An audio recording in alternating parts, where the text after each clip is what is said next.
I don't. I like reminders too. That is so cold on my ball.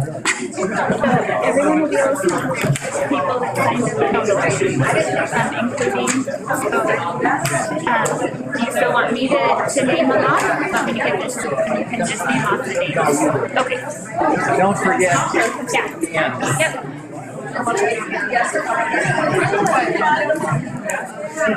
Okay, let's call this evening's meeting to order.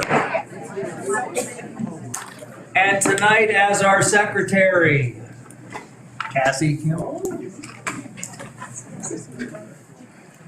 Are you ready? Roll call. Illingworth? Here. Kimball? Here. Patterson? Here. Rusterholt? Here. Now we'll have the Pledge of Allegiance led by Bill Brett.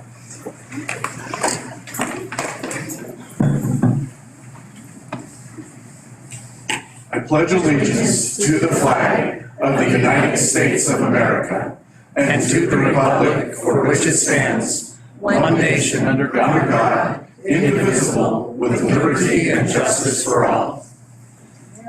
Mr. Illingworth.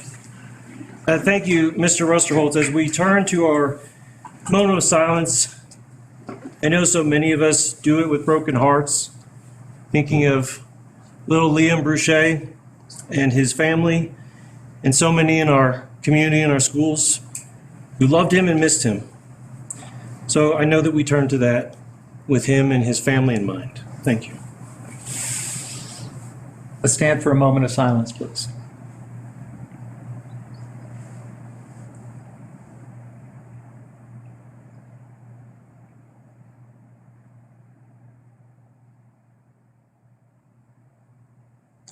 Thank you. You may be seated.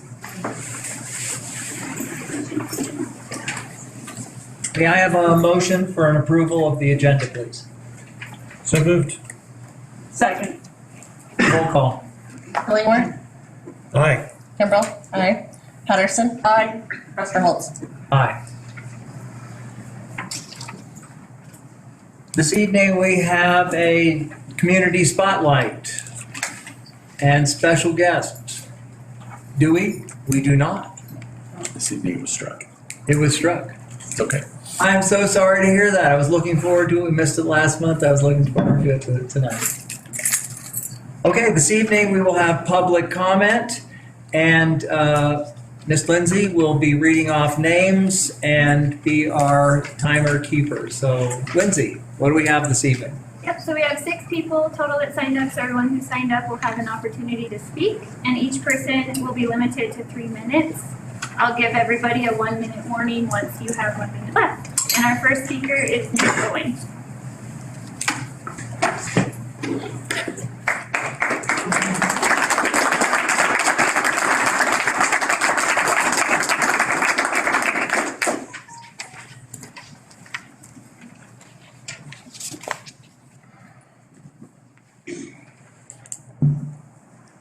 Good evening, Board of Directors. Good evening, Interim Superintendent, Mr. Witt. First off, let me introduce myself for those of you that are new. My name is Nate Owen. I am a math and a science teacher at the Woodland Park High School, and I have been here for just a little over 12 years now. I run the Rock Climbing Club and I run the Key Club, which is a service organization under the parent organization of Kiwanis, and I am here because I represent the staff as the WPEA president. On behalf of the staff of the Woodland Park School District, we'd like to welcome Mr. Ken Witt to the school district. So, thank you for joining us. As you mentioned during your interview process, the first thing that you mentioned that you would like to do is listen. I heard that loud and clear, and you said that several times. I would be happy to sit down with you and have a little bit of a chit chat. I'd love to communicate, listen, talk, and have a little bit of open dialogue and open communication. So I am opening that offer up if you'd like to take me up on that. I know that both of us have busy schedules and it's hard to find time during the week, and I understand that we do have a lot going on. So if we could sit down and find some time, I would love to do that. So thank you. Until then, we as the staff are looking forward to hearing some of the things that you have to say tonight. Dialogue takes and makes multiple parties come together, and it's very important and valued at the staff that we have that, we have that clear communication, so that way we can exist and work together. With the agenda tonight, we're hoping to see some more of our vision of our school district and what it entails going forward. We'd love to have some light provided, so that way we can move forward with a mission. This can go a long way to build support in gaining the trust of key stakeholder groups in our community. I'd like to share some words from Dr. Martin Luther King Jr., who wrote about the purpose of education. We must remember that intelligence is not enough. Intelligence plus character is the true goal of education. Complete education gives one not only power of concentration, but worthy objectives upon which to concentrate. To Dr. King, it wasn't enough for schools to teach facts, such as math, science, history, reading, and writing. The schools are also responsible for teaching children character as true Americans, how to be good people, and how to get along with each other. That is a worthy goal. Woodland Park schools are a great example of this, where children learn to become adults who value each other because of their differences, not fear each other due to them. We have children who not only learn their academics well, but they learn to celebrate their differences. We as a staff has had a long history of working with this board, past boards, and all past superintendents to make Woodland Park School District better for students. We look forward to the opportunity to build mutual respect and value each other's diverse experiences to help unify our community. We come with a collaborative attitude. Please let us continue with this. I have a little bit more if you guys wouldn't mind listening. Go ahead, Nate. The staff, I'd like to give you a little bit of an update on the staff. We've had a 2.5 week long break and we've come back. We've come back rested and we are ready to work. We're ready to work with our students to see them grow. We've had 2 fantastic days of professional development on Monday and Tuesday, and we are working hard to support our students during the second semester. We have a growth mindset mentality amongst the staff, and we have a desire to always improve on our craft of teaching. A final thought that I'd like to share from a proclaimed author and professor at Oxford and Cambridge. You guys might know his name, C.S. Lewis. He talks about education greatly. He says, the task of the modern educator is not to cut down jungles, but to irrigate deserts. Lastly tonight, I would be remiss if I didn't recognize our Columbine staff. As Director Illingworth said, we have had the loss of one of our own kindergartners recently, and they have come together, and they've come together to support each other. They support first and foremost the students, and then they come to support each other. And I'll tell you that the attitude and the collaboration and the togetherness at Columbine Elementary today was unparalleled. You will not see that hardly anywhere else in this country. I know that they came together to be Woodland Park Panther community strong. They came together to be strong, they came together to be proud, and they came together to support each other. I know that my time is coming to a close with my speaking to you. And Mr. Illingworth, can I speak directly to you? I was very proud of what you did when you asked for the moment of silence in honor of William. I honestly, sincerely appreciate that. Thank you for taking the time to listen to me tonight. I appreciate it. I look forward to working together with you collaboratively. I hope you guys all have a great day. Thank you for your time.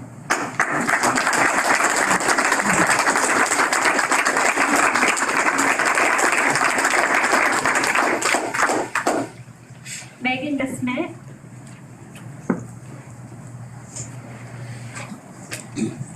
All right, my speech was 5 minutes. I will try to cut some stuff down.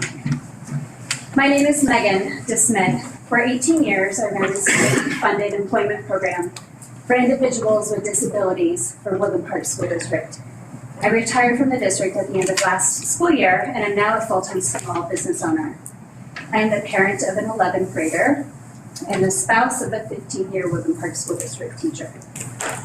I have some thoughts I would like to share about the proposed civics curriculum that is listed as an action item for the board to vote on this evening. This is a big deal to me, to the teachers, to the students, and to many people in this community. On Monday of this week, the board's agenda was posted with an action line item titled Social Studies Academic Standards Resolution. No further information. The community, and maybe only a limited few as it was not posted publicly, learned just yesterday that the curriculum to be voted on this evening, although we don't have that much information, is called American Birthright. If that is wrong, you might want to stop me now.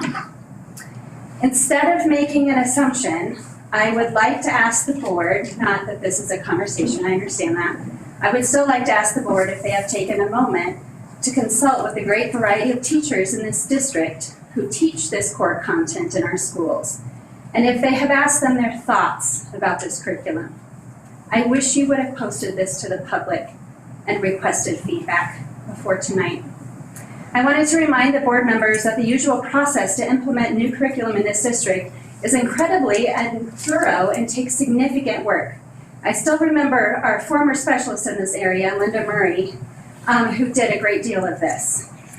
This board, since you all were voted in, have heard the current professionals in this district about how much time, effort, and cost it takes to vet, train, staff, verify, and implement new curriculum. Did you say 1 minute already? Okay. Here's what the 102-year-old National Council for Social Studies has to say about the American Birthright. Actually, you know what? I'm going to skip right to what it says on the American Birthright's website, having to do with high school, the 3 high school standards that they want seen. The third one on that list, taken exactly from their website verbatim, quote, a ban on political activism. The 9th through 12th civics curriculum should contain exclusively academic instruction and should ban any form of political activism with no credit for and no encouragement of service learning, civic engagement, action civics, or any related activity. Sorry, Kiwanis. Sorry, Scouts. Sorry, Young Republicans. Sorry, Student Council. Time. This is what you're voting on tonight. This is a big deal. Thanks.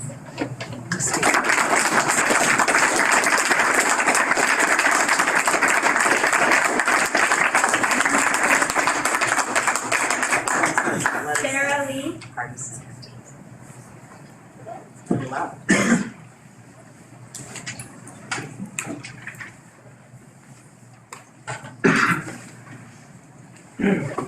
My name is Sarah Lee, and I have been serving as an educator for 28 years. 17 of which have been here in Woodland Park. Over the last 17 years, I've been able to work with students and families at the middle school and high school, teaching English, theater, sources of strength, serving as the dean of students, organizing and facilitating all state testing at the high school, and reviving the library post-COVID at the high school as the library media specialist. And those are only the official things. Throughout my tenure at WPSD, I have had 2 wonderful mentors who have coached me and supported me. Mentors who have selflessly given years of service to this district. And I would like to take a moment tonight to recognize and publicly thank Del Garrick and Tina Cassis for their service.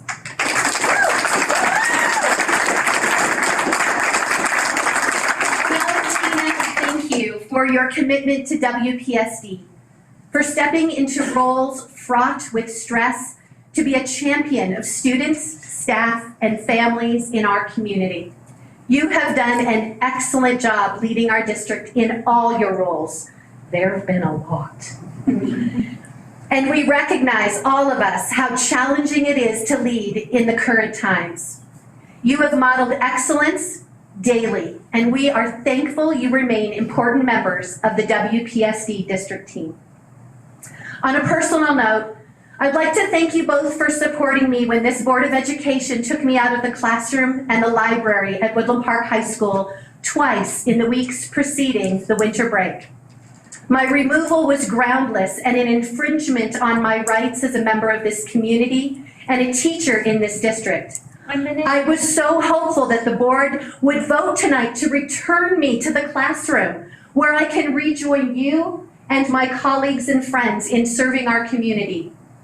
Alas, this is not the case. Like you, Del and Tina, I am a proud Panther. I value justice, equity, student empowerment, critical thinking, knowledge, unity, and kindness.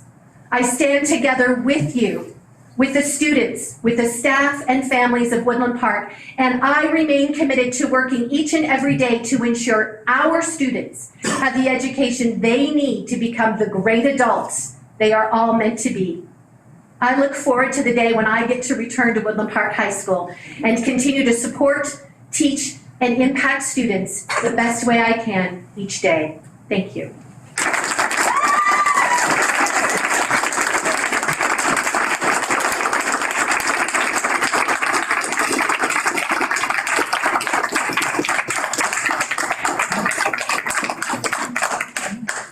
Chase Wood.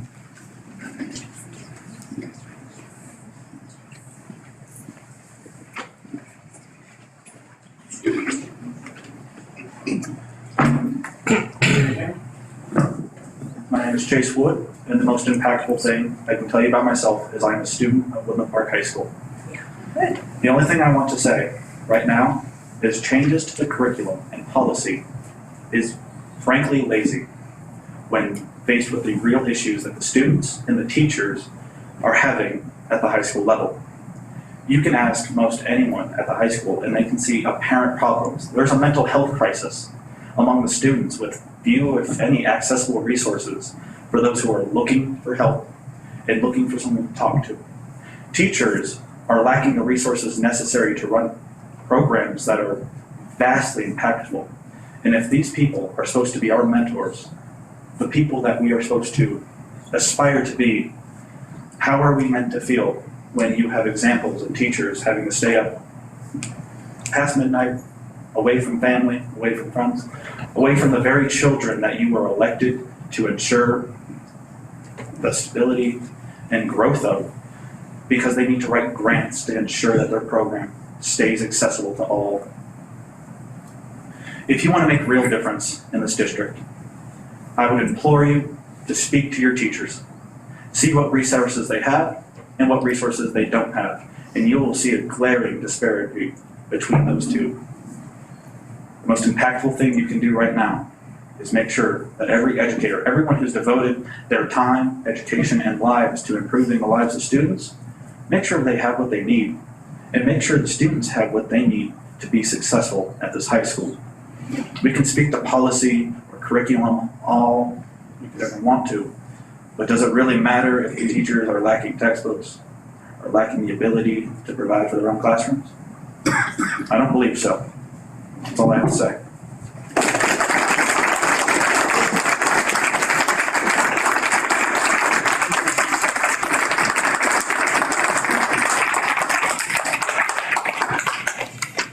Carol Greenstreet. Is there anything we can do about the blowers or the air conditioning? Too hot. It's cold.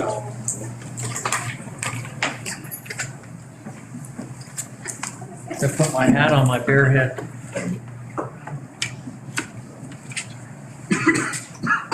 Good. You guys ready?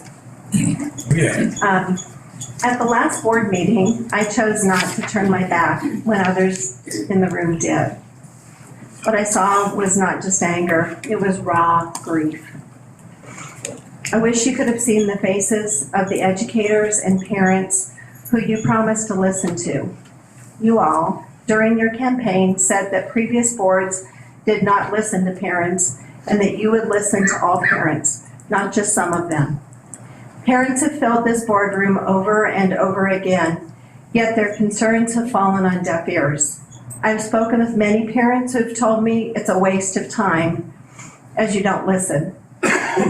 I remember a meeting when Director Illingworth was pleased that you added a second public comment at the end of the meeting, and it never happened again.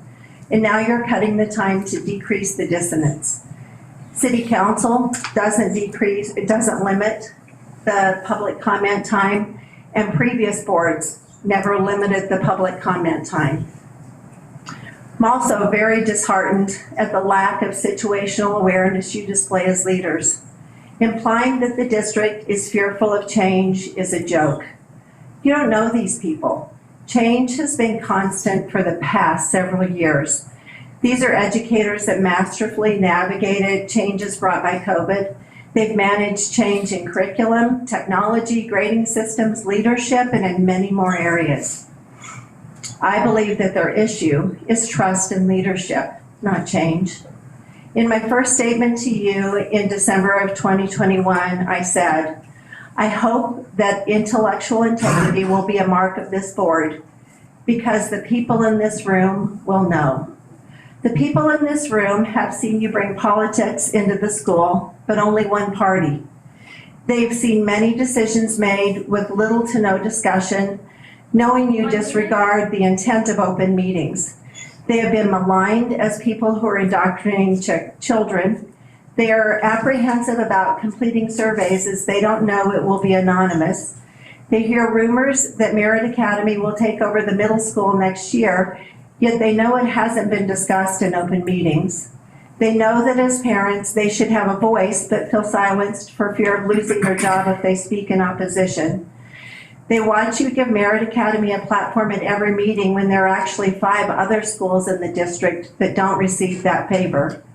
They understand that the time you set for public to respond to your decision is a smokescreen as you've made your decisions. You just want to appear to listen. These people that you seem to see as disposable are members of our community, most longer than most of you. They've cared for our children. They are valuable and needed.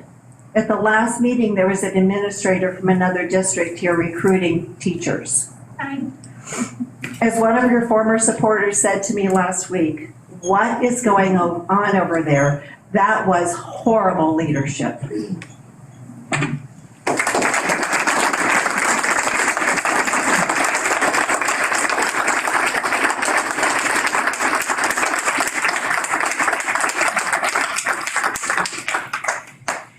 Rogers.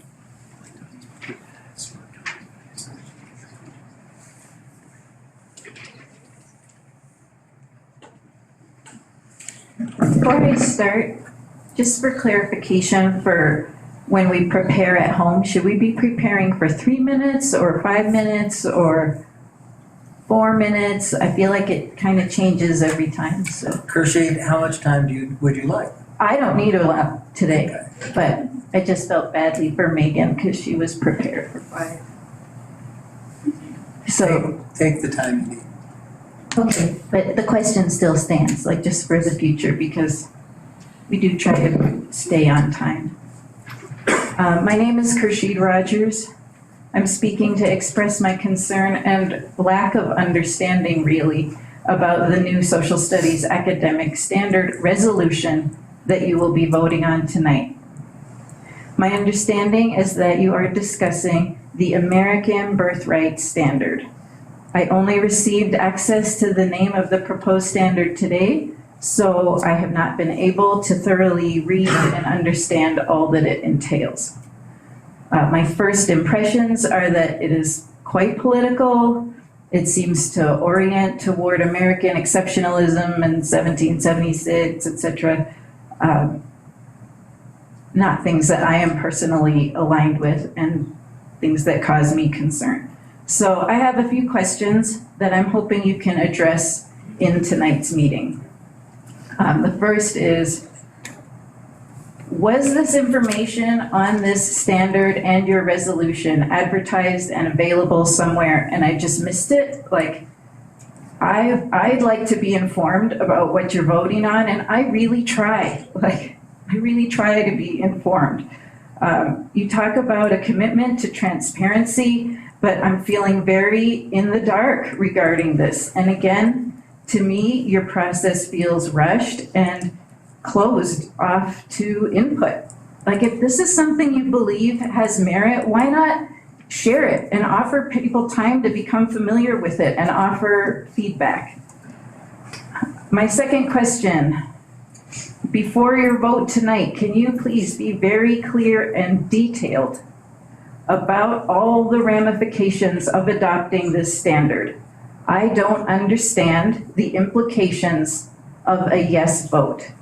I would like to understand what exactly it impacts, and I would like to understand how we will be in compliance with state standards if we adopt this. My third question is, if you vote yes on this resolution, how does it impact my students' choices?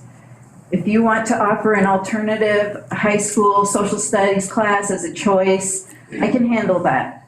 You guys have been so vocal about the value of choice. I would just like some assurance that you aren't limiting my choices for my students. Fourth, if you are voting on adopting this for K through 12, and if it will directly impact the content taught to my middle schooler, will you stand by your policies on controversial topics and offer me an opt-in, opt-out opportunity, as well as provide alternate learning assignments? Lastly, are you following an established procedure for adopting a new standard? I don't know, like an established procedure that has some integrity. I'd like to understand that. That's it. Thank you.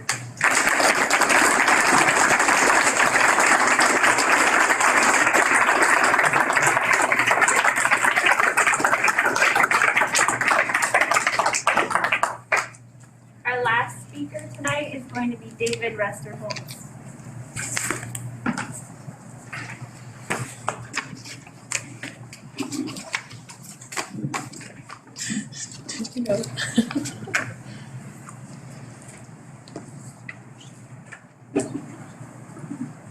Thank you. This evening, I'd like to come to you simply as David. I've been honored to serve this community not only as a director, but as the president of the Board of Education. This Board of Education has certainly had its tests and its trials. And I thank our community for their support. I'd like to thank the Board of Directors for the hard work they've done this previous year. This month marks 1 year and a few months since I was sworn in as a director, and I took an oath to uphold the Constitution of the United States, the Constitution of Colorado, and to represent and serve the good people of Woodland Park School District, and I have humbly done so. As I consider the political and social dynamics of our nation, I'm saddened to see the same division right here in our own county, in our own school district. This division is much more than political. This is a clash of worldviews. Each side is pitted strongly against the other. And some people here would say that this new conservative board of directors has caused this division in our community. I would like to pose, once again, that it did not cause the division, but it revealed a chasm that already existed. The question for us is this: is there a peaceful way forward? If there is, are we willing to take it? The first time I ran for public office, I was asked to describe myself, not what I did, but who am I? I had to think for a minute, but then I answered in priority. I am a Christian, pro-life American. The reporter's response was, so, you're going to be controversial right off. Wow. What I asked is, what is controversial about forgiveness, mercy, grace, faith, hope, peace, being quick to forgive and not holding grudges, but above all, to show love to others? That's how I've chosen to live my life, to model those attributes. That's what I believe a Christian does. A vital component of living my life is the way of prayer. I've been told that I may not pray at our meetings. I may not encourage others to pray, and I'm very sad about that.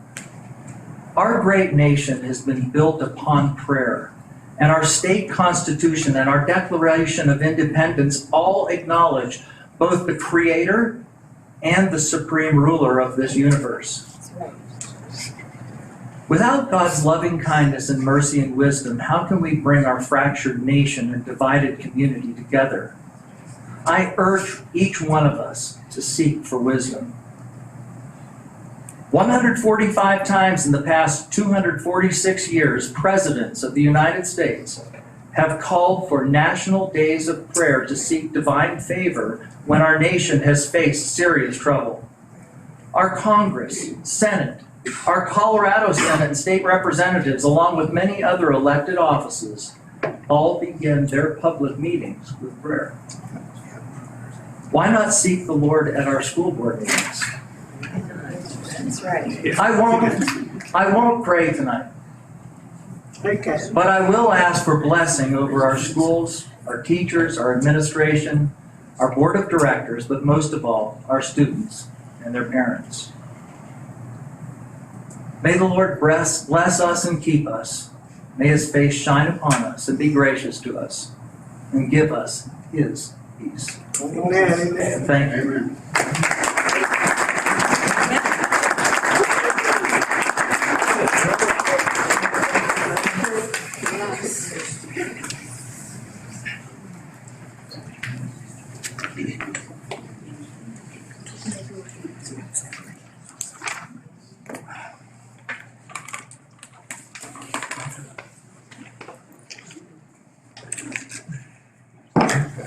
Well, next we have the consent calendar. All right, next we have approval of our consent calendar. May I have a motion for approval of the consent calendar? So moved. Second, Second. roll call. Billingworth. Aye. Kimbrell. Aye. Patterson. Aye. Rusterholt. Aye. Before we move to the next agenda item, Director Ruster-Holtz, I think you had expressed a desire to read the annual meeting notice resolution, just so it was on public record. Would you like to do that? Or did you decide not to? I can, Go ahead, Cass. okay. Are you talking about the consent calendar? Okay. As you guys know, Kelly had an injury with her arm, and so she's not here. So the draft minutes of the meetings held in December are not ready due to Kelly's injury, and they will be provided and approved at the future action meeting.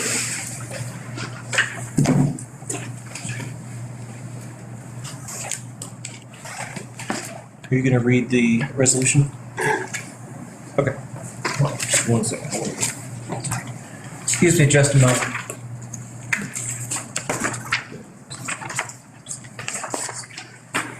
I'll go ahead and read the resolution, if that's all right. Go ahead.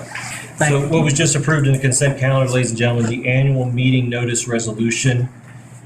It says notification of meeting place, whereas the Colorado Sunshine Act, CRS 24-6-402, 2B, declares that all meetings of 3 or more members of any local public body at which any public business is discussed or at which any formal action may be taken are open to the public, and Whereas the Colorado Sunshine Act, CRS 24-6-4022C, requires a full and timely notice to be posted in a designated public place within the boundaries of the school district, not less than 24 hours prior to the meeting. And whereas the Colorado Sunshine Act, CRS 24-6-4022C, requires the public place for meeting notices to be designated at the first regular meeting of each calendar year. Therefore, be it resolved by the Board of Education of the Woodland Park School District RE2 as follows, that all public notices of meetings of the Board of Education of the Woodland Park School District RE2 will be posted on the district website and on the bulletin board in the entryway of the administration building at 155 Panther Way, Woodland Park, Colorado. That's it. Thank you. Thank you. So we'll move on to, are we ready to move on to 7? All right, I want to welcome our new interim superintendent. And just to say a few things about Mr. Witt, his background includes leadership in high-tech companies, including as officer and vice president of engineering of a public communications electronic company. He's been the CEO of an intrusion prevention software company and information security officer, vice president, governance of one of Colorado's public global resource companies, and also Colorado's largest private company. Mr. Witt has dedicated the last decade of his career to Colorado leadership and innovation in Colorado public education. He served on the Board of Education of Colorado's largest school district, founded 2 companies that provided education resources to public schools, and for the past few years has led the Education Re-envisioned BOCES as executive director. I'd like to welcome Mr. Witt this evening. Thank you. Thank you very much.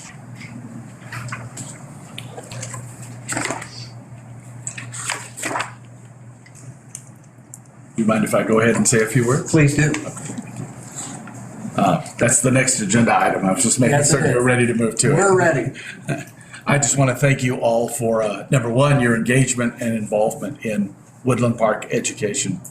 There is nothing dearer to me and more important to our future generations than public education. It is a passionate topic for all of us. That's right. Because we all care very much about our children, we all care very much about our community, we all care very much about our future.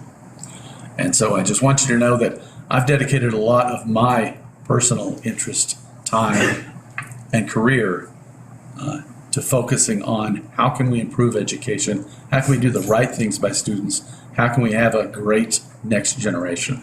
And I commit to committing that same focus, that same energy, and that same drive to Woodland Park. So thank you for allowing me to be a part of your community and a leader in your public education system. Thank you. So next we have a policy update for our first reading, and Mr. Witt, will you please take over that? Absolutely. Your calendar for policy reviews, of course, includes a review each month according to your board policy GPA.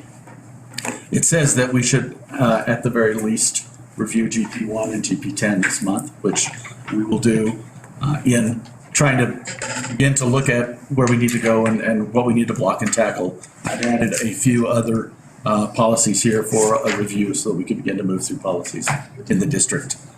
GP1 and GP10, GP1 being the governance commitment policy, and GP10 being the monitoring board performance policy, which were scheduled for review this month. The district has no recommendations for revision, so there are no revisions proposed. GP8, agenda planning and board meetings, does have a few edits proposed on it, and that's for the governance process. You have that in your board packet. Would the board like me to mention the edits, or have you reviewed them all? Yes, please. Okay, so in GP... Which page are you on? Oh, they're not numbered. Okay. Just trying to Oh, no worries, let me, catch up specifically where you are. yes. Thank you.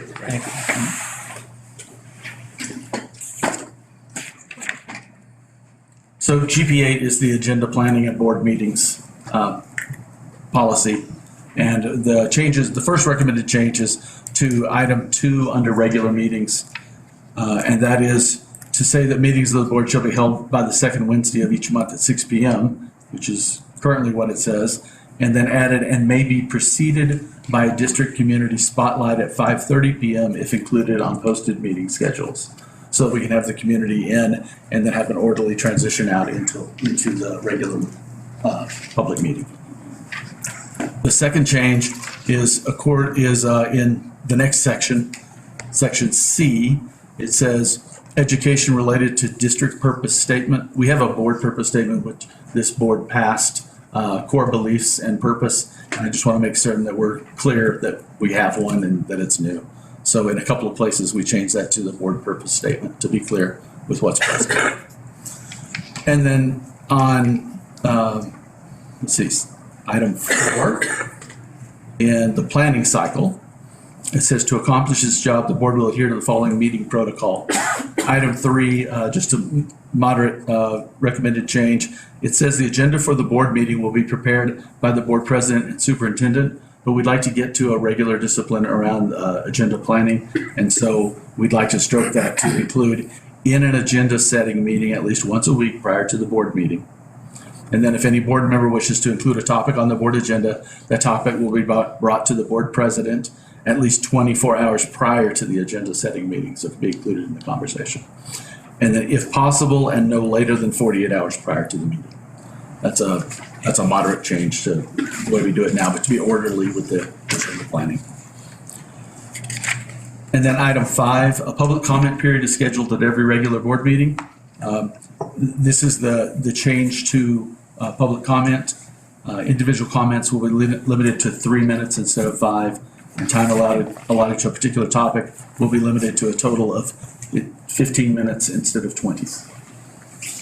There was a question earlier about, is this just a one-time change or whatever? This is a recommended policy change. And then last but not least, at the very end of the policy, in the last sentence, no business other than that stated in the notice of the special meeting shall be transacted unless members are present and agree to consider and transact other business. That's actually the way the law states, and for whatever reason, the word special is missing previously. Those are the only recommended changes to GP8. Are there any comments, discussion?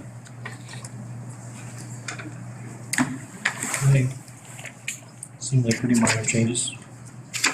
In some cases eliminating a little bit of confusion, in other cases bringing things, in more in compliance with the law, so. With the compliance. I did hear some people when we were talking about the comments and limiting, it does say, and which President Restrolds did, at the discretion of the board president, the total time may be extended. So there's still that as well.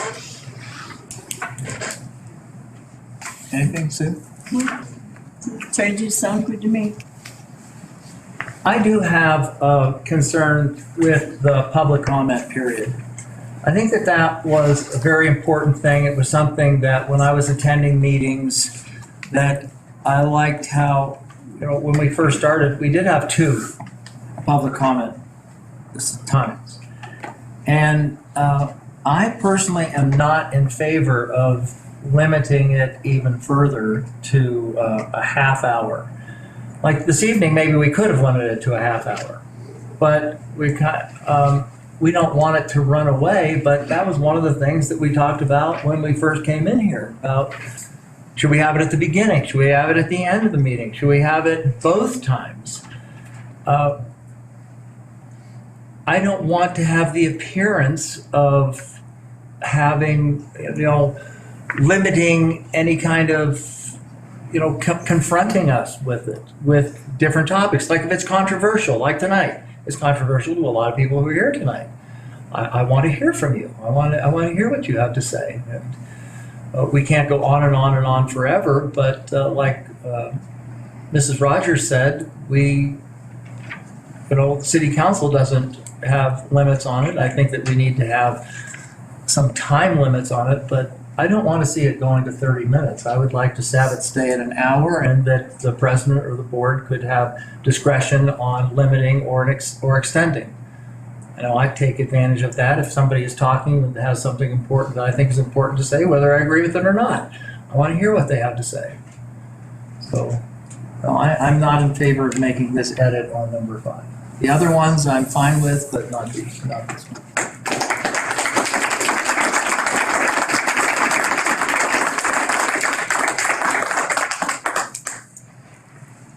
The edit doesn't have the hour on there. The edit only talks about the 3 to 5 minute or the topic extended from 20 to 15. That is correct. So it would still be an hour, at least an hour of public comment. It would be at your discretion in the agenda setting if you wanted to set that. Yeah, at the agenda setting meeting where the board president sets that for 30 to 60 minutes, so. I'm allocating. And I agree that if there's public, like we did our town hall, we need to have discussion and public comment for certain topics, you know, especially if there needed to be longer topics. But it does say, and why I brought up 5F, at the discretion of the board president, the total time may be extended, which I saw you do here tonight as well. Certain. Okay. The 3 to 5 minutes, I'd like to, is there any comment specifically about that? I know that a lot of meetings we go to that there is a what is does anybody know what city council? 3 minutes. Like 3 minutes. 3 minutes. 3 minutes. 3 minutes. And then with the option of extending that if it goes. As board president, yes. So 3 minutes. But I want to make sure that we aren't limiting the amount of time. I felt uncomfortable about that this evening, but there weren't that many people who had signed up, so. As long as we keep it the hour with discretion, being able to let people keep going if necessary. Any thoughts on that? Well, just to be clear, the changes that are in here don't change that. It doesn't say public comment will only be 30 minutes or public comment will be only an hour. It's talking about the individual time and then total time for a topic. As Ken was saying, when you approve an agenda, that's when the total time gets put on there. And like you said, most of the time that full hour doesn't get used up. And when we have had some really big projects going on, we've actually set extra meetings with town halls and things like that. So just to be clear, whether the changes are adopted or not, and that's not happening tonight one way or the other, it's not going to affect an hour or 30 minutes. That's not under review. I just wanted to make sure that we were clear on that moving forward. Okay, Mr. Witt.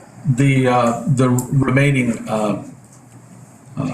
policy, I'm sorry, is the LBD policy.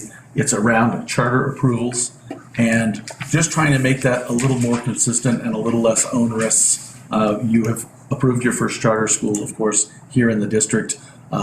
There may be changes over time would involve additional applications. And as you work through that, I just want to make certain that it is reasonable to be able to work through. So there are a couple of minor changes recommended here. I will point out that this is not a board policy. This is actually an administrative policy, and I recognize that.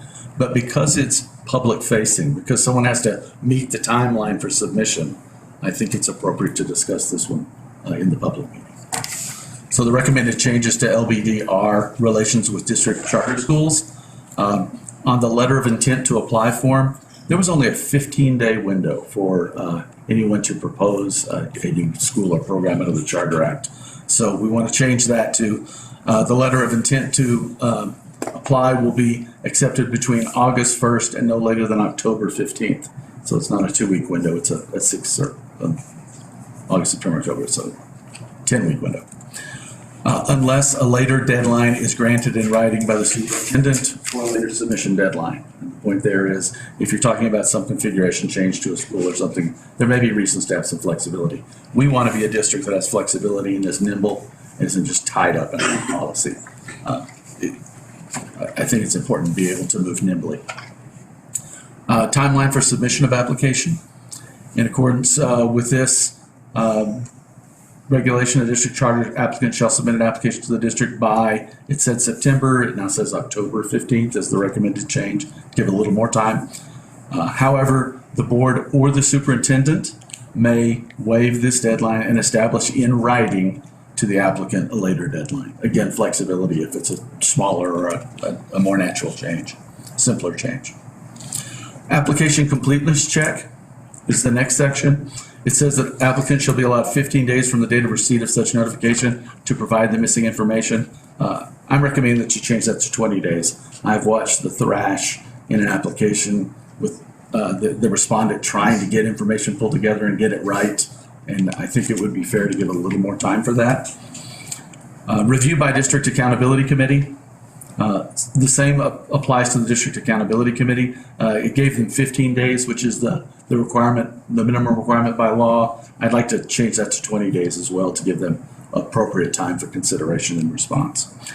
To review the application and return documentation of the review to the designated district administrator upon the committee's striking prior to review by the board just because it was redundant. Upon the committee's completion of its review, the designated district administrators shall forward the application, and here's the inserted words, review documentation and superintendent's recommendation to the board for review at the next regular board meeting, i.e. making certain that the board has the full information. The next section is review by the board. And we're recommending that the board shall not accept or consider an incomplete application, nor shall the board take action on an application if the information deemed necessary by the district administration to complete the application is not received within the 20-day period, harking back to the previous recommended change. I believe, and that's it for that policy. Attached to that is the intent to apply form itself. And so the recommended change there is to make it consistent with the policy statement itself, and that is to change it to say also that the intent to apply will be accepted August 1st and no later than October 15th, unless a written grant from the superintendent for a later deadline is included with this form. Those are the recommended changes for the charter application process. Discussion. It seems fine to me to give everybody a little bit more time to review and consider and, deal with trying to put together incomplete information or answer questions or things like that. I'm familiar with, the fact that sometimes those sorts of deadlines can be used in a sort of gamesmanship fashion. And giving everybody a little bit more time, I think, is going to make sure that there's more thorough consideration. There's greater opportunity to find problems and concerns and to answer those sorts of concerns, as well, of course, giving the public a greater opportunity to offer their input. So, it seems fine to me. Any other discussion? Okay. I'll just add one comment, and that is, given the non-request for changes at this point, we will carry these forward to the next meeting for approval, a vote by the board. And we have a meeting set for January 25th, I believe. And I think that meeting is going to end up, probably as a result of this meeting, where we're going to probably take up the consideration of any applications for the board vacancy. So it seems to me that's 2 weeks from now. We could potentially put this on that agenda if we want to take action on it at that time. Yeah, assuming you approve the other agenda item, it would be a special meeting, so we could certainly add that to the agenda on the special meeting, if that's okay with President Restaurants. Certainly is. Would everybody else like to put that on our next meeting? Yeah, I'm good with putting that in our next meeting. Okay, great. Yes. I mean, I don't have any other comments on it other than we're just extending the time and you pretty much covered it, so thank you. Everybody gets 5 extra days. 5 extra days. All right. Okay. Next, we're on to Roman numeral number 8, Action A. Approval of Board of Education Director, District A vacancy timeline and special meeting. Let's discuss this a little bit on our next meeting on the 21st, correct? 25th. 20, that's what I said, 25th. We have a few options now. We can, and I'd like to discuss those options and a timeline so that everyone knows here and then the press knows as well how we'll be going through selecting and the process that we're going to move forward with.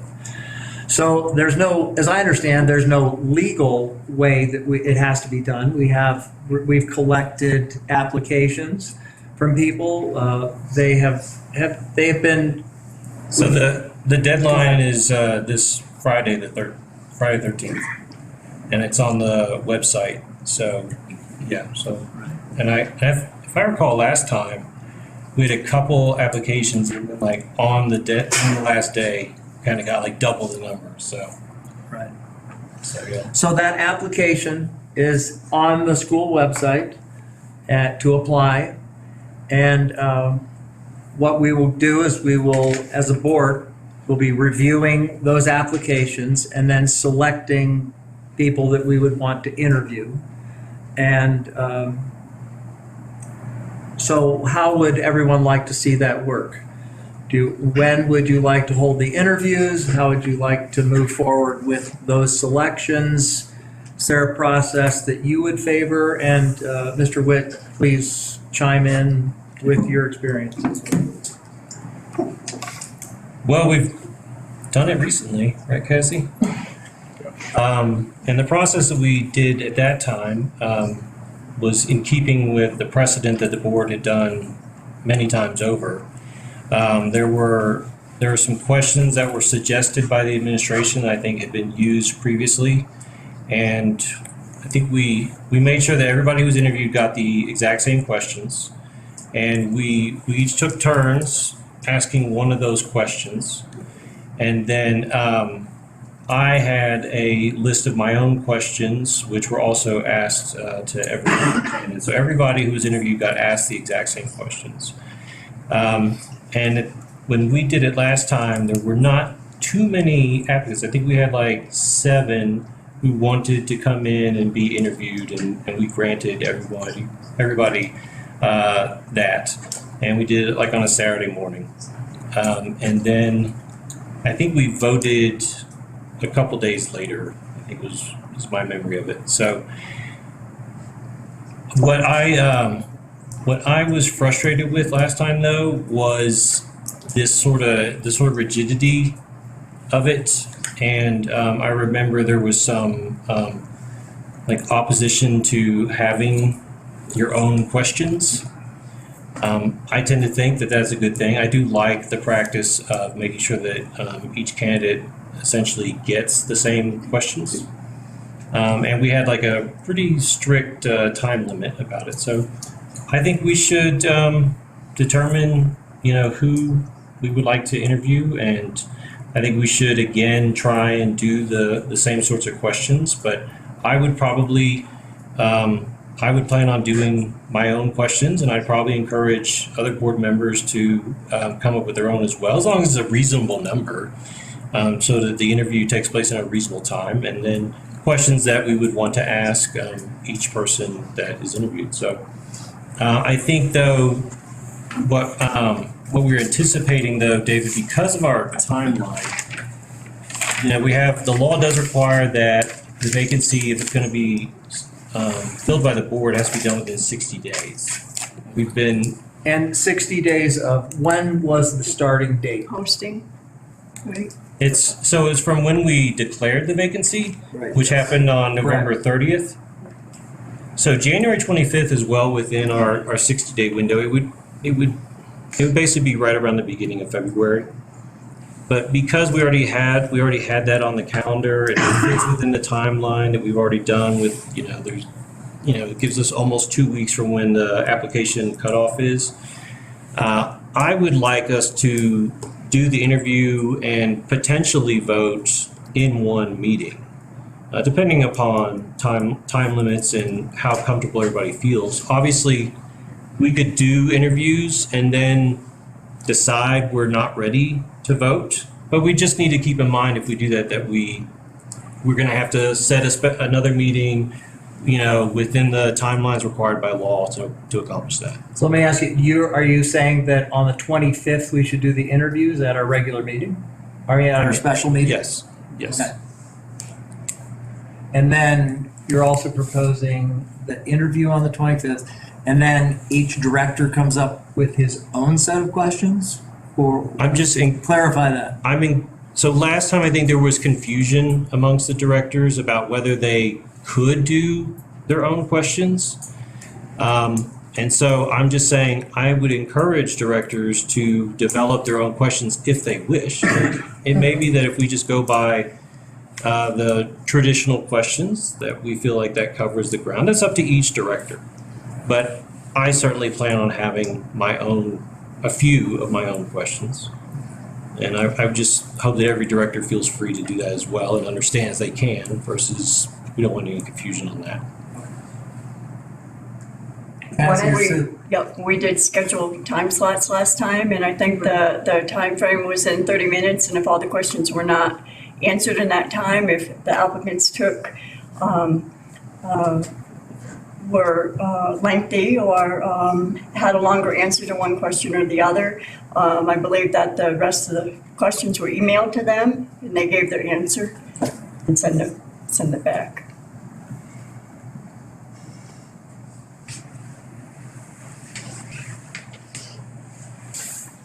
Cassie? Well, what if the applicants cannot make the time slot in the interview? Well, I think we could deal with that. Let's talk about that, because I just want to make sure that if we're going to vote on the 25th, that and the applicants are coming in on Friday, that we're going to be able to see all the applicants and have a chance to interview them. So as soon as they come in, which we'll have to contact, I don't know if it's you or Kelly about that, but we'll need to get those and get those scheduled. And I like the time slot was great, because then, if someone was busy, then they were able to have a few time options to pick, and I thought it was a good plan. Yeah, I think like Ken said, we need to attempt to be nimble and flexible, but I would also say, somebody who's applying to be a director on the board, they're going to need to get used to the idea that like meetings have to happen with, advance notice and timelines have to be met and things like that. So hopefully we can accommodate everybody that we would be interviewing, but if not, we're confined by the law. So, and they're going to have to come to appreciate that. one other thing anything else? Could we possibly post that criteria along with the application on the website? People know that the interview, if we decide that we are going to do the interview on the 25th, that you will be interviewed on the 25th, if that would be helpful. Well, and I think since the deadline is the 13th, we're definitely going to have time to we only have a few days. Coordinate, and if there's a problem, Right. President has the ability to call a different meeting. But it probably shouldn't be before the 25th.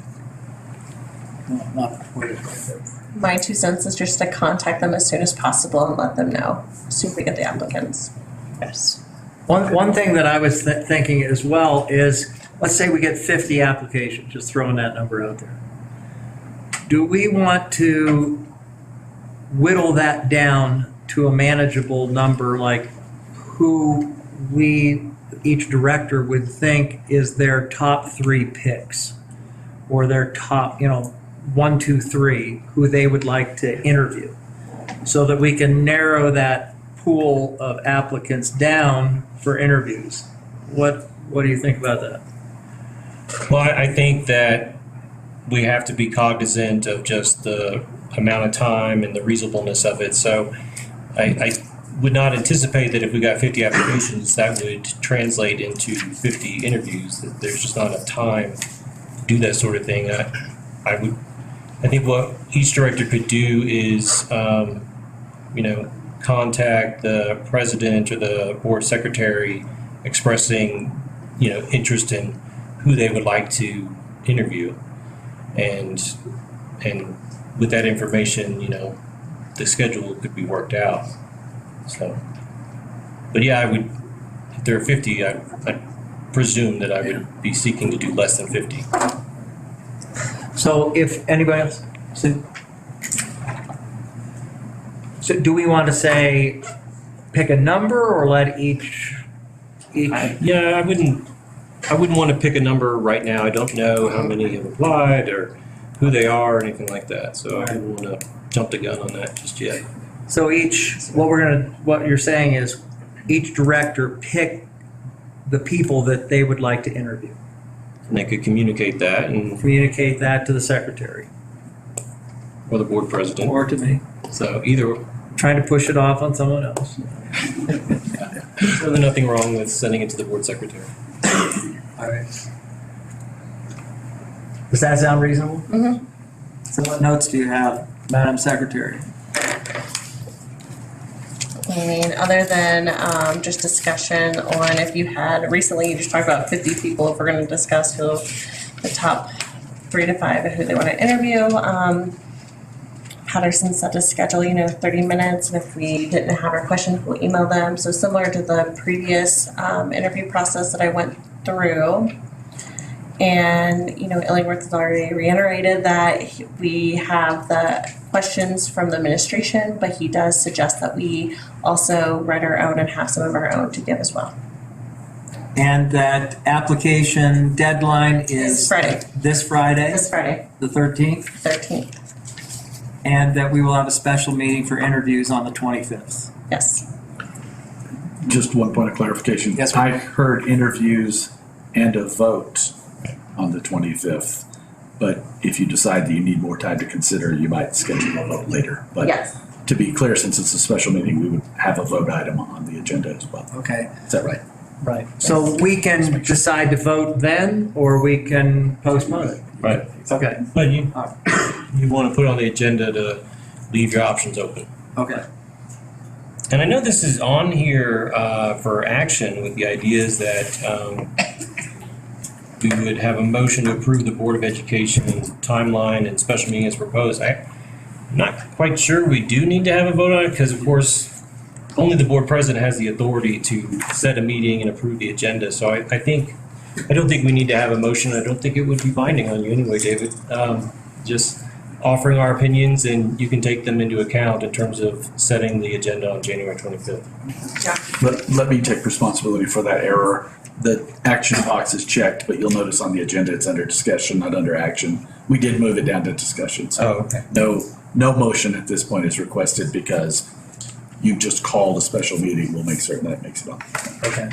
That's all right. So we know what the agenda is basically going to be, and we'll have a meeting on making sure that agenda is clear. Exactly. For the 25th. That's right. So there will be no action on that. We just discussed it publicly and decided what we're going to do.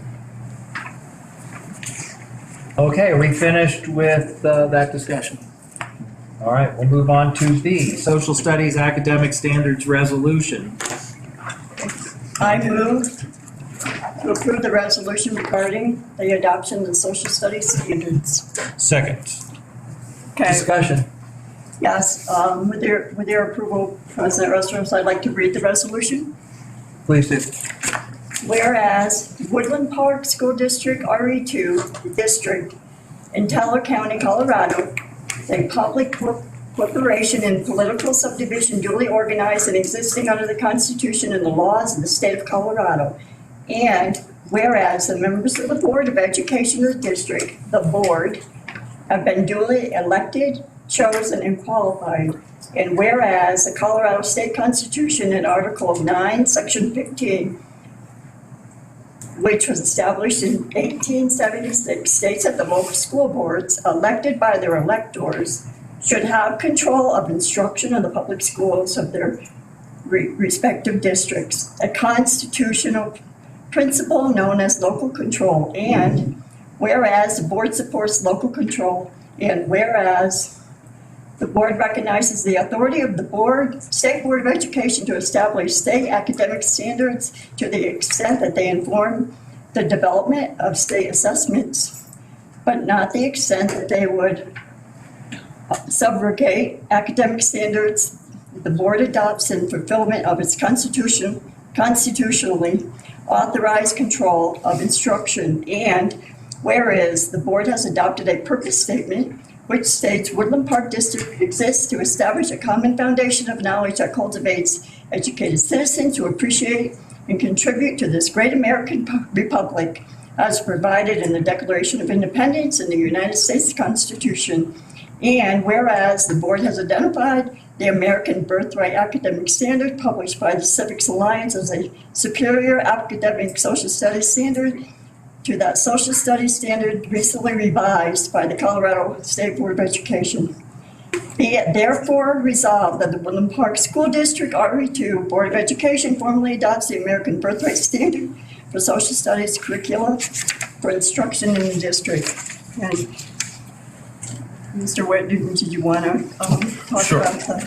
I'll just a couple of points of the history related to this. Excuse me. The American Birthright curriculum, the American Birthright standard, as you may recall, was debated by the State Board of Education in the months of October, November, and December. When the State Board of Education went through their decision-making about revising the social studies standards for the state, this was proposed as an alternative. I met with a couple of the State Board of Education members as well to understand why this standard was one that they liked and why they felt it was superior to the proposed revisions. And one of the comments made was that the revisions to the social studies standards in Colorado are just turning into spaghetti as more and more statements of personal interest are being added to those. This is a solid standard, well thought out. It's adopted from the Massachusetts standard for social studies with some input from the Florida and Indiana state standards as well. It's thoroughly vetted by state board members who endorse this, so it's not something that we're simply looking at alone here, but in fact has gotten a lot of attention and a lot of thorough review. And in all honesty, in my opinion, and I think anyone that reads your board purpose statement would agree, the proposed American Birthright standard is better aligned with the Woodland Park School District purpose and core beliefs.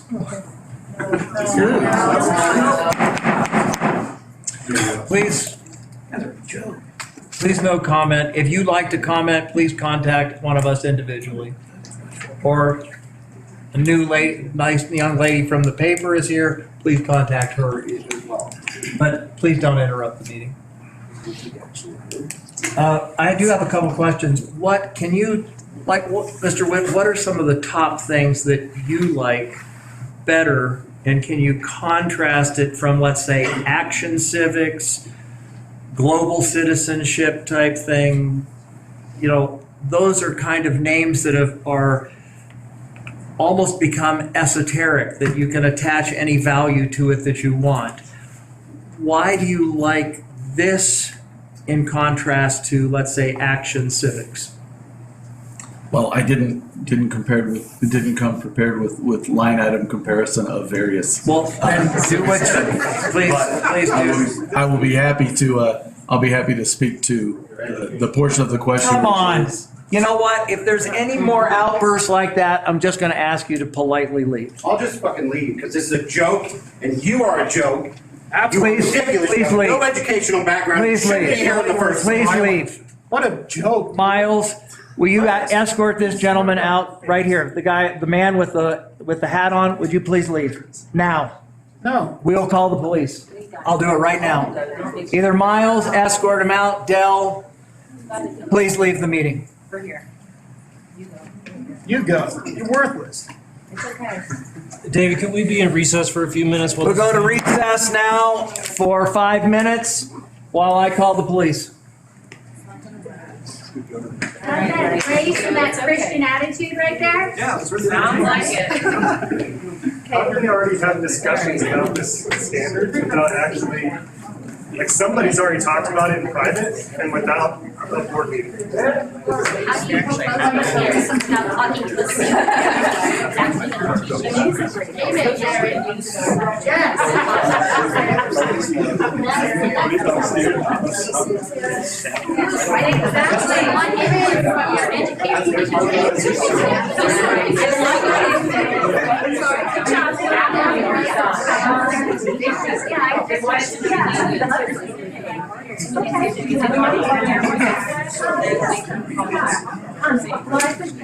You spoke, you didn't mention just right now.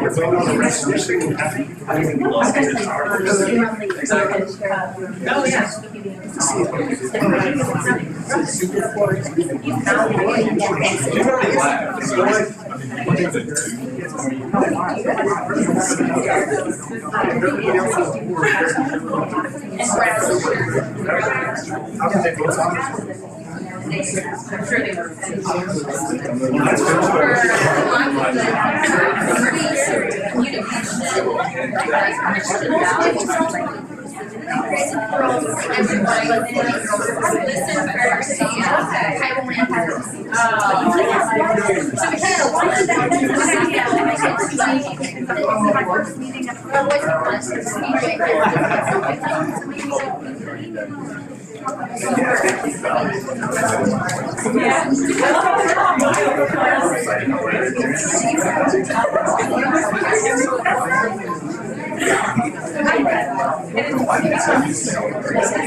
Right now. Right now. Yes. Bye, thank you. Bye, Sarah.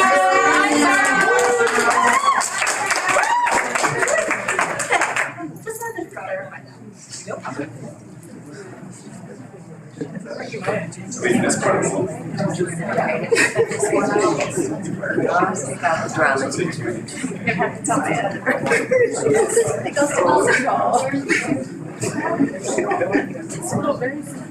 I mean, that was best practice.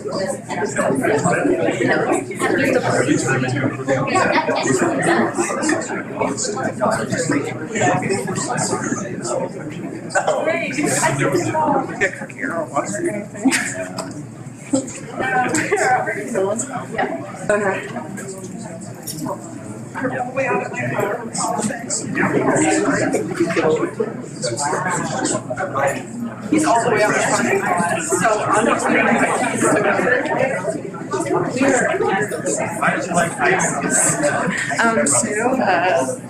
I don't know.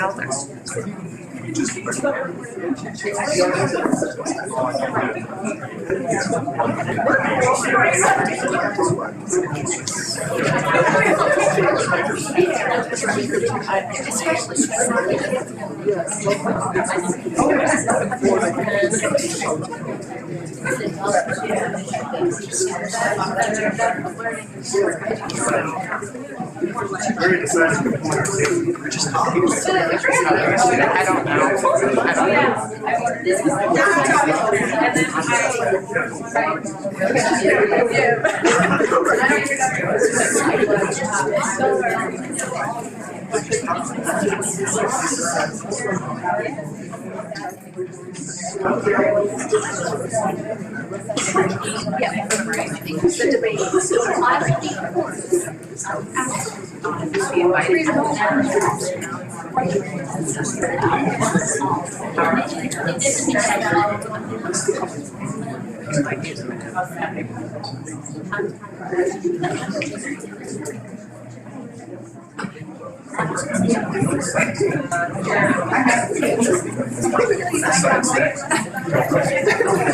I'm good. How are you?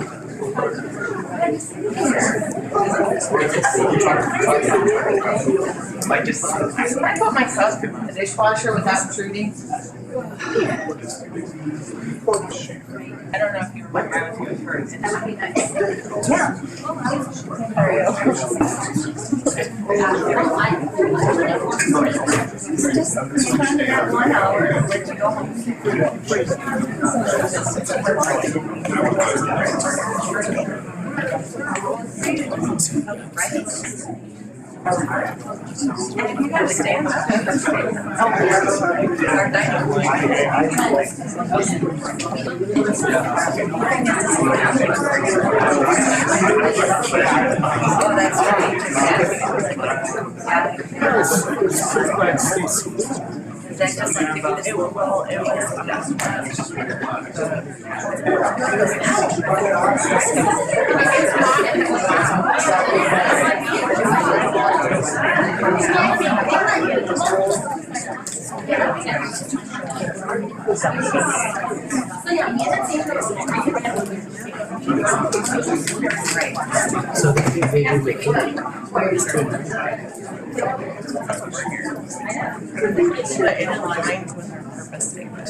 But if the teacher still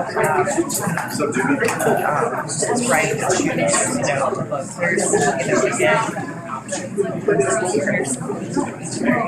that's what I that actually does feel thoroughly involved. Yeah, your headspace is a big part of it.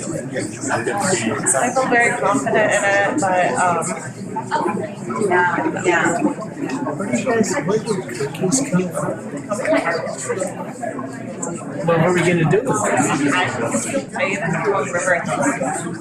Well, I take them, don't. Are you sure?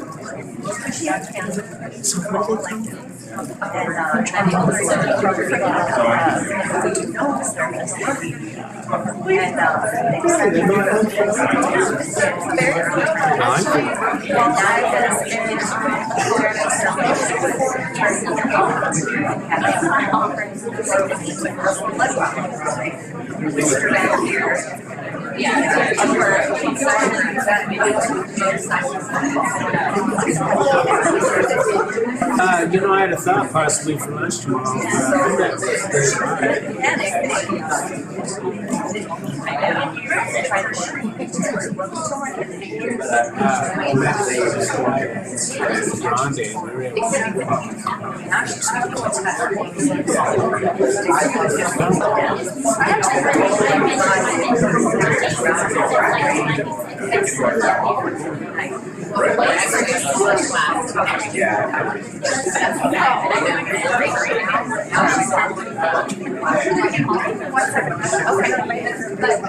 I'm not very that the police are here now, so they're back there talking to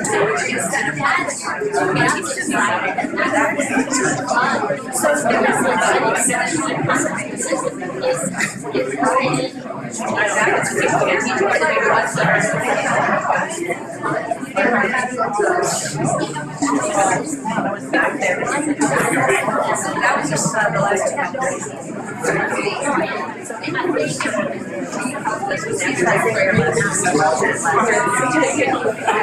I was like, we're Teresa. In that regard, it's like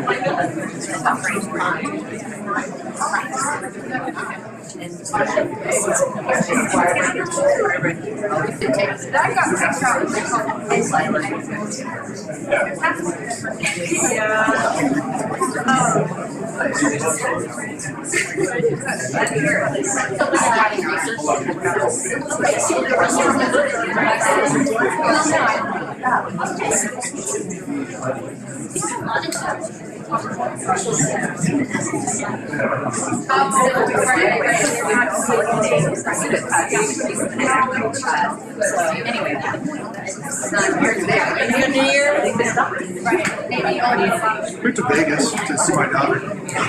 So anyway, all right, I'm not out there. No, yeah,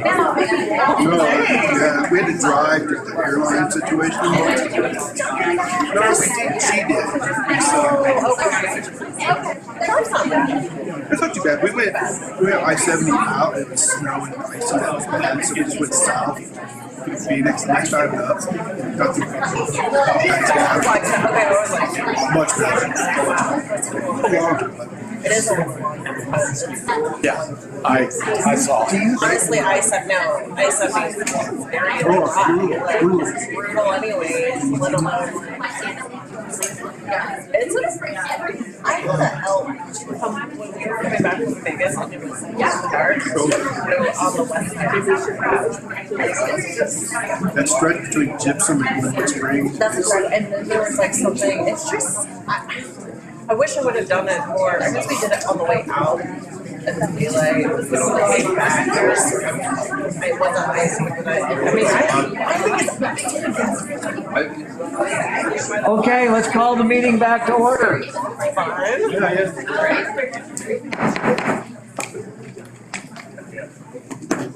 Really sorry about that. It's a business meeting of the Board of Education, and if we can't carry on the meeting, there's nothing else to do but to ask people to leave. And I hate doing that. I don't like it at all. I want people to be able to stay here, but if it's disrupting, there's no alternative but to ask people to leave. So I hope you can understand. All right, let's pick up the meeting where we left off. Yeah, if, I'll try and just pick up the question of, what do we like about this standard? I think the first thing to answer there is that this is a standard. It is not curriculum. I heard some confusion on that point earlier. This just establishes a framework to make certain that we cover a robust, thorough presentation of social studies across all the grade levels. There has to be some standard in place. The board, I think, has reviewed and feels this is a superior standard to the one that the state board passed, and it's entirely within your purview to choose a standard. This does not dictate curriculum.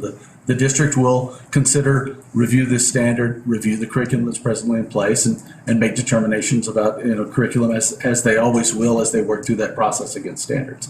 But just to be clear, this is not dictating curriculum. This is a standard. Can parents opt out? So Ken, I have just one question for you on this. Do you believe that adoption of these standards will improve our ability to teach the full, complete, warts and all history of this country to our students? I do. One of the hallmarks of this particular standard set was that they took a standard set from starting with Massachusetts and then tried to compare and contrast the areas covered across a couple of other states as well to come up with a thorough and balanced standard that includes all of the major issues and topics in social studies from at least those experts' view. But a significant effort went into balancing and making it thorough. So I'm very impressed with it. Some of our state board members were very impressed with it. So I'm certainly confident. Thank you. Any other questions or discussion about it? I don't have a question other than I understood that it wasn't curriculum, it's just curricula. It's a standard, it's a guideline. Teachers and the school and the district will still go through and decide that, and it just sort of has, this is a resolution, and it goes along with our district purpose statement, so. It certainly goes with our district purpose statement. There were some things that I was troubled with the new standards that did come down from the state, and that was when you hear action civics. I always liked action civics. I thought that participating in local government, working with different parties on elections, volunteering for election days, campaigning, that's the kind of thing that I did as action civics, both in high school and college. So, those were the kinds of things that I really appreciated. So, but then I started to find out as I was researching that the meanings of things have shifted a bit, and that civics wasn't just learning about our government and learning about the operation of things and what makes us uniquely superior and just a unique kind of government that's been a representative government. That's not the kind of direction that things were heading. But I mean, that's what I was beginning to learn about it, so. I did like the things that I read about this American Birthright. I liked a lot of the things about that. I haven't read a lot about it, but it is a guideline. It's not a curriculum, is what you would say. Okay. Any other discussion? I'm ready to vote. There were Cassie? some questions that weren't answered. There were some questions that were asked during public comment that I was hoping you could address. And I'll say they were from Kershid, and I don't know if you guys had a chance to write them down, but I know that there's several that are curious about some of those other questions. Well, I do appreciate that, Nate, and I honor your question. I'll ask the other board members if there's any other discussion about them that they would like to discuss. Is there any further discussion about those things? I do have a question. So if we vote to adopt this resolution this evening, what are next steps? Is there any kind of a timeline? Is there any next steps that would be involved, and what does that look like? I think that's probably one best, that's something that's going to be taken into consideration by the administration, the school leaders, and our new superintendent in terms of whether the adoption of the new standards is going to lead to any modifications of curriculum, courses that are being offered, things like that. And it should be added that before Mr. Witt came here, Ms. Cassins had always told us that we were going to be looking at modifying our social studies curriculum and courses and teachings for the following school year because of changes made by the State Board of Education. So that's always been on the table. And since we know that's going to be happening over the next couple of months, these standards are necessary, especially in light of the mission and values and board purpose statement that we adopted after a couple months of public deliberation. These standards are a natural next step in light of the core values of this district, in light of the board purpose statement, and they are going to assist our educational leaders in developing the curriculum for next year. And quite frankly, they need to know what standards they're going to be using just as a starting point, and that's what this will do. So in terms of a timeline, that's going to be up to our school leaders. Anyone else? No, when was that discussed? Was that discussed that we talked about the social studies curriculum when we were doing our purpose statement, our district purpose statement, Director Illingworth? I can't remember exactly when it was I discussed, remember that was but because we talked about how the social studies standards did change and that we're going to have to localize them for our community and our rural district. yeah, so this is something the state board is basically forcing our hand on and forcing the school districts and educators all across the state on. They're changing standards and everybody's going to have to adapt and react to that. And this is part of that journey. If you don't mind, Cassie, I know you are always investigating things. And I don't know if I just have a couple questions to see, do you know, and maybe you don't, so I don't really want to put anybody on the line. So if anybody knows the answer to this question, do you know how other school districts are discussing these new state standards that were handed out to the schools? Well, they undoubtedly are. Yeah, I would think that they are, and there's some I believe, I don't want to say what district because I don't want to put it on public record since you're putting me on the spot here, but I do believe there was a resolution introduced at a district down in the Springs about this, but I'll need to double check that for you. Yeah. Anyone else? Anything else you'd like to say, Mr. Witt? No, I think we've covered it all. Okay. Okay, we have All a right, so motion on a second. We do have a motion on the table, and for this resolution, a curriculum standard, not a curriculum. Would you like me to call? Say it again? Do you want me to do the call? Roll call. Roll call. Illingworth? Aye.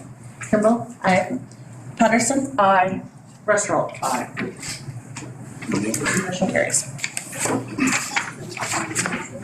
Reports and updates. Board of Education reports. Anyone have anything that they'd like to say? I just want to say that I'm keeping the just incalculable loss of that young student in mind. I don't know how many people know this. I also lost a child, my firstborn, Georgiana. It was about 11 years ago. It was on March 20th, 2011. It was 12 years ago. And it's something that you never get over, but you learn to live with it. And I just am really, really heartbroken about what's happened. And I hope that his family in time finds comfort and peace. And I hope that, I know that this is a community full of love. And I know we have so many, especially at Columbine, people who were touched and grieving in ways that are hard to imagine. And I know that we all want to find ways we can to comfort each other and to help, especially that poor family. And anyway, I hope we all keep him and his family in our prayers.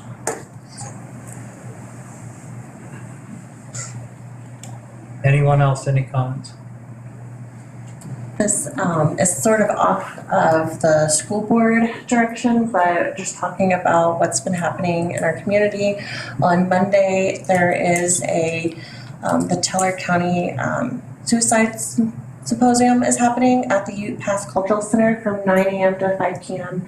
It's free, and I invite everyone to attend, or people that are struggling with suicide, or veterans, or anyone that you know, to attend on Monday. So. Director Patterson, anything? All right, may I have a motion to adjourn this evening's meeting? So moved. Second. Roll call. Illingworth? Aye. Kimball? Aye. Patterson? Aye. Westerholz? Aye. Thank you everyone for coming this evening.